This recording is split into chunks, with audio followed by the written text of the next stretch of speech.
So Apple's out here making big mistakes, but they're not really paying for it. They're destroying the competition, and then they just pay some fines, and then it's like nothing happened. It's like nothing happened, no big deal. Apple can catch a couple L's here and there, pay a little money, a little hush money, then it's over with. I'm telling you, these fines are doing nothing. I'm going to explain to you why. Like, I have real thoughts about why suing or fining Apple seems to do very little if you're trying to get them to change their business practices. If you have any problem with their business practices, trying to go after the money in these little small lawsuits here, not even lawsuits, some of them are fines. I'll tell you about them. I don't think it's going to make a difference. I'll tell you all about it right after this. This is, you listening to Travis. What up, players? Welcome back. And for all you new people, welcome. My name's Travis and I do tech videos every single week and have a blast doing them. If that sounds like fun to you, sit back, relax, and enjoy the video. Anything I talk about will be in the description below. But for now, let's just get into the video. Thanks everyone who's been making this last month a true success as far as my subscribers going up. We're almost at 100,000. So if you've been watching a couple of videos here, hit that subscribe button. I greatly appreciate it. We're trying to get to 100K here real soon. I would greatly appreciate it. But I was going through some news sites just today and realized that Apple's got a couple more fines they have to pay. They're not really lawsuits, they're fines. I keep thinking that they're lawsuits, but because there is a lawsuit going on right now, which we'll talk about here in a minute.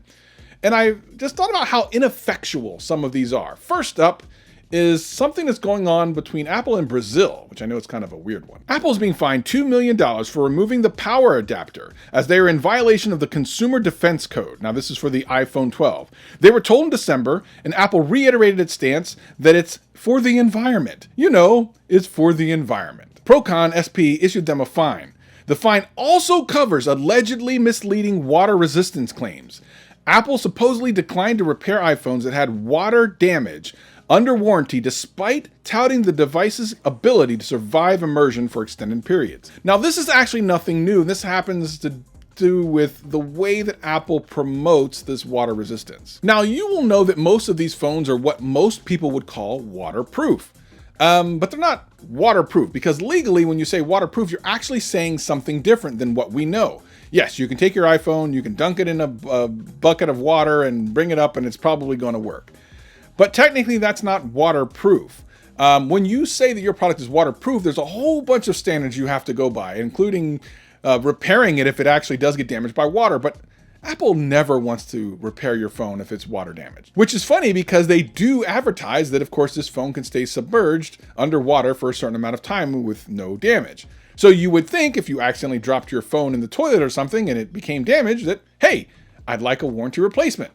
And Apple tends to say no, which is crazy. Like, that should not be a thing. Don't promote that your phone can be water resistant or to be dunked in water and then not repair it if something goes wrong. It's ridiculous. Like, Apple, you're making all the money right now. Please do me a favor. Calm down. Repair the phone. So it's kind of annoying. And I got to say, I'm happy that Brazil is pushing back on this. Not only that, but of course, removing the power adapter in the phone. I said this last year when we first found out the iPhone 12 was not going to come with a power adapter. This is going to be a big deal for some people and not for others. But regardless, while Apple is saying that the reason they're doing this is for the environment, I think it's more about making more money. Regardless of any of that, Brazil's going to fine them, which is great. $2 million, which is about how much, for me, it would cost to get a packet of bubble gum. Like, comparatively. A $2 million fine to Apple is like going up to an elephant and pinching him and expecting him to feel it. He ain't gonna feel it. So I don't know what Brazil's doing. I mean, what are they gonna do with the $2 million? Have a party? I mean, first of all, for $2 million, you can't even do that much with $2 million anymore. Like, legitimately, $2 million is great. Like, give it to me, I'm good. But what is a country gonna do with $2 million? You can't do nothing with that. And it's not gonna hurt Apple at all. If they decide to pay the fine, so what? They make that much money like in an hour. Like, probably since I started shooting this video, they made $2 million in Brazil, let alone the world. But bigger fines from other companies that feel like they've been wronged by Apple are also incoming, at least maybe. Apple has to pay $300 million for violating a DRM patent from personalized media communication. PMC claimed in 2015 that Fair Play Tech that is used in the App Store, Apple Music, and iTunes infringed upon 7 patents that they had. Apple initially had the claims invalidated at the US Patent and Trademark Office, but PMC succeeded in overturning some of those decisions on an appeal. So already Apple was able to kind of get away with it in the first place. They got the patent office to say, nope, no problems here. PMC continued on because, of course, $3 million is a lot of money to you and me and to them, and got it overturned. But of course, Apple can appeal again. And by the way, Apple has so much money that they can do this forever and never pay that $300 million. Like, they can go through this forever. Case in point, their recent earnings call. Apple just reported they made $111 billion with a B in a quarter. With a B. I feel like when you're trying to get Apple to change themselves in some way, you know, finding them a couple $100 million or even $2 million is not going to make a difference. These people are going to write that off for taxes. Bro, Tim Cook over there having lunches that are more than $200 million. Let me tell you something. That dude could pay the fine himself if he really wanted to. But if you've been paying attention, Epic is now going to court against Apple for the removal of Fortnite from the App Store. Now, that's a big deal.